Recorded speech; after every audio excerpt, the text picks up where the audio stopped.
Assalamualaikum warahmatullahi wabarakatuh.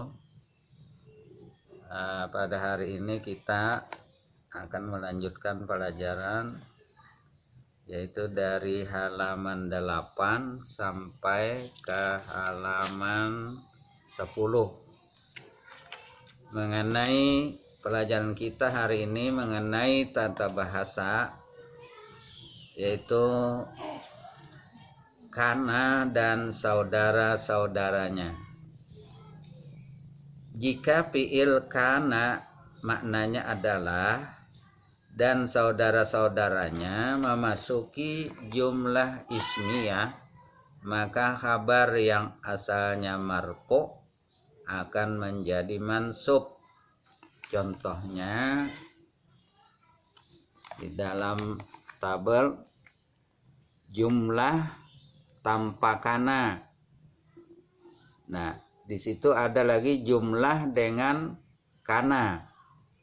Nah, asalnya jumlah tanpa kana al-baitu kabirun. Al-baitu kabirun. Rumah itu besar. Lalu dimasuki kalimat kana, isim kana. Kanal baitu kabiran. Nah, kabirun itu berubah karena dimasuki ada kana menjadi ron kabiran. Adalah rumah itu besar atau rumah itu adalah besar. Nah, kana khobarnya itu mansub, ropa menjadi mansub. Yang marfu, yang ropa menjadi mansub. Contoh al-baitu kabirun, itu ropa. Nah, dimasuki amil kana, kanal baitu kabiron, rumah itu adalah besar. Contoh yang kedua, al-baitu kabirun jamilun, rumah itu besar lagi cantik. Nah, dimasuki oleh saudara-saudaranya kana, yaitu jollal baitu kabiran jamilan. Jadilah rumah itu besar lagi cantik. Jollal baitu kabiran jamilan. Jadilah rumah itu besar lagi cantik. Contoh yang ketiga, Muhammadun sa'idun. Muhammadun sa'idun. Muhammad bahagia atau berbahagia. Menjadi dimasuki saudara kana menjadi mazala Muhammadun sa'idan. Mazala Muhammadun sa'idan. Muhammad selalu bahagia. Adapun yang termasuk saudara-saudaranya kana, maknanya adalah antara lain asbaha, adha, jolla, amsa, bata, soro. Ini maknanya menjadi semua. Menjadi atau jadilah sama soro atau bata. Mazala maknanya senantiasa. Madama selamanya atau selama-lamanya. Ma maknanya tidak. Laisa juga maknanya tidak. Nah, tata bahasa yang kedua mengenai tarkibun idopi. Tarkib idopi. Perhatikan kalimat-kalimat berikut ini. Nomor 1, nahnul ana fi sahri Muharram. Nahnul ana fi sahri Muharram.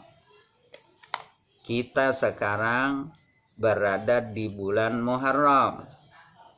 Nah, kalimat-kalimat yang bergaris bawah di atas semuanya adalah tarkibun idofiyun. Tarkib idofi. Bahasa kitanya bersusun, kalimat yang bersusun, ya, modop dan modop ilaih. Nah, terkib idofi yakni struktur kalimat yang terdiri atas mudhof dan mudhof ilaih. Contohnya, nahnul ana fi sahri Muharram. Nah, sahri itu mudhof, Muharram mudhof ilaih. Nah, mudhof itu disandarkan, ya. Misalnya bulan apa? Nah, disandarakan kepada namanya, bulan Muharram. Nah, Muharram itu mudhof ilaih namanya. Terus berlanjut ke halaman 10. Mudhof adalah isim yang disandarkan pada isim setelahnya, yaitu seperti kata sahri. Kemudian kata setelahnya yaitu muharramin, atau yang disandari dinamakan mudhof ilaih, yang disandarkan. Beberapa ketentuan mudhof adalah sebagai berikut. 1. Mudhof dihapus tanwinnya ketika disandarkan pada isim setelahnya. Contoh, sahru Rabiul Awal. Kata sahru apabila tidak dimudhofkan, akhir kata berharakat tanwin. Nah, sahrun. Lalu menjadi sahru mudhof, Rabi'il mudhof ilaih.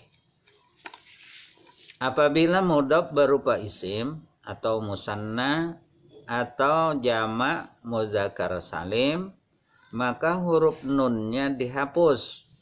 Nun yang di akhir dihapus. Contohnya, yahduru muallimul madrasah, yata'allamu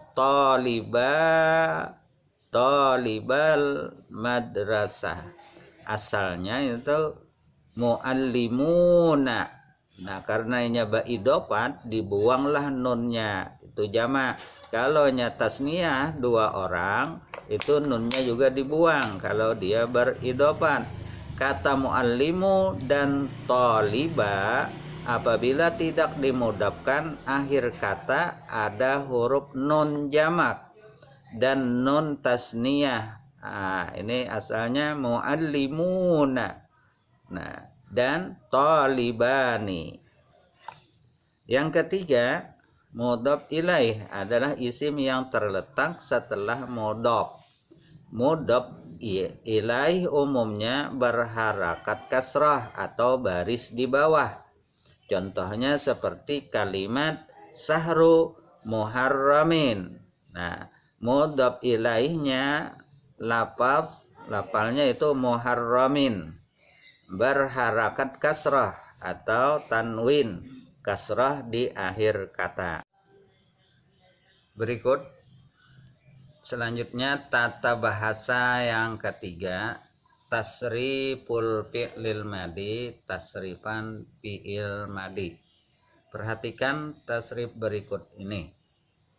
Di dalam tabel itu ada ad-dhamairu, artinya domir-domir. Domir-domir itu yang sudah kita ketahui, huwa, huma, hum, hiya, huma, hunna, anta, antuma, antum, anti, antuma, antunna, ana, nahnu. Nah, itu domir-domir. Domir ini tersembunyi di dalam kalimat fi'il madi dan fi'il mudhari. Nah, di situ sudah ada tulisan al-fi'lul madi, artinya fi'il madi. Contohnya roja'a.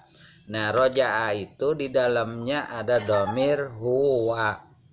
Nah, itu sudah ada. Ini perlu diperhatikan saja. Dan di dalam kalimat fi'il mudhari, contohnya roja'a yarji'u fi'il mudhari. Di dalam kalimat yarji'u ada domir, yaitu domirnya huwa. Nah, terus berikutnya roja'a 2 orang. Roja'a itu maknanya asal makna kembali, iya. Yarji'u kembali, iya. Sama maknanya. Di sini bilanya domirnya 2 orang menggunakan huma. roja'a dua orang laki-laki yang pulang. Nah, kembali. Huma di dalamnya. Yarji'ani juga sama domirnya ada huma. Demikian juga roja'u hum, mereka pulang. Yarji'una mereka juga pulang.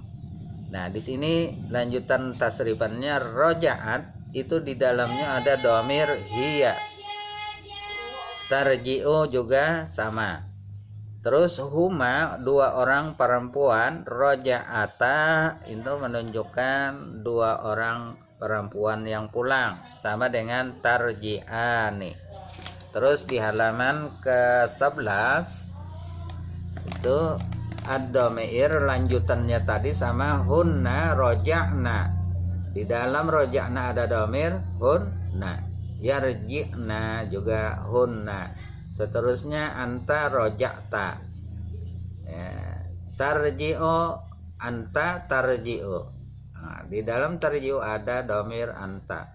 Roja'tu ma ada dua orang kamu perempuan, dua orang kamu perempuan itu antuma. Tarji'ani dua orang perempuan yang pulang. Antum ini jamak untuk orang perempuan roja'tum. Nah, antuma, anta, antuma, antum. Ini laki-laki ya. Roja'ta engkau laki-laki. Roja'tuma engkau berdua laki-laki. Roja'tum kamu beberapa laki-laki yang pulang. Roja'ti ini satu orang perempuan yang pulang. Tarji'i, nah fi'il mudhari'nya juga ada dhamir anti.